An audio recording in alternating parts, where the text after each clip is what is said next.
Hey guys, today I'm going to tell you how to fix iPhone stuck on verifying updates.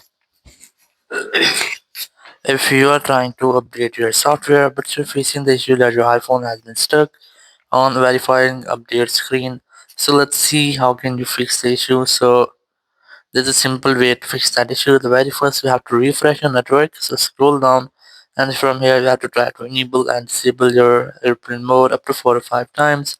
It will make a quick refresh with all of your network settings.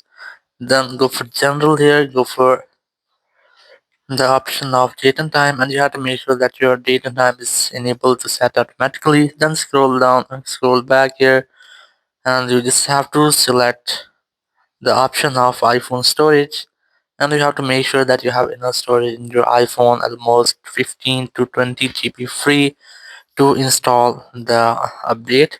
And after that, if you are still facing the same issue, so you have to make a force restart to fix the issue or to stop your updates. So now to do that, you have to quickly press on the volume up, then volume down, then press and hold the power button, wait for your phone until its screen goes fully black. So let's try this. You have to quickly press on the volume up, then volume down, then press and hold your power button and wait for your phone until its screen goes fully black.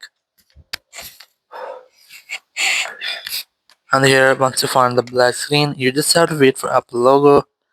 And once you get the Apple logo, you have to release the button and wait for your phone until it restarts.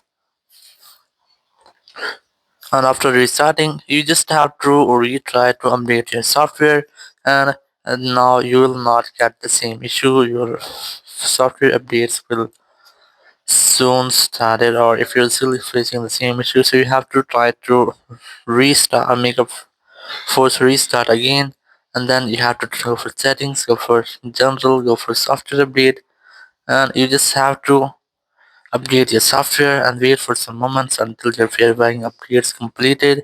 It will almost take 5 to 10 minutes. You must have to wait for that and your issue will be fixed. Thank you very much for watching the video. Until next video, bye bye.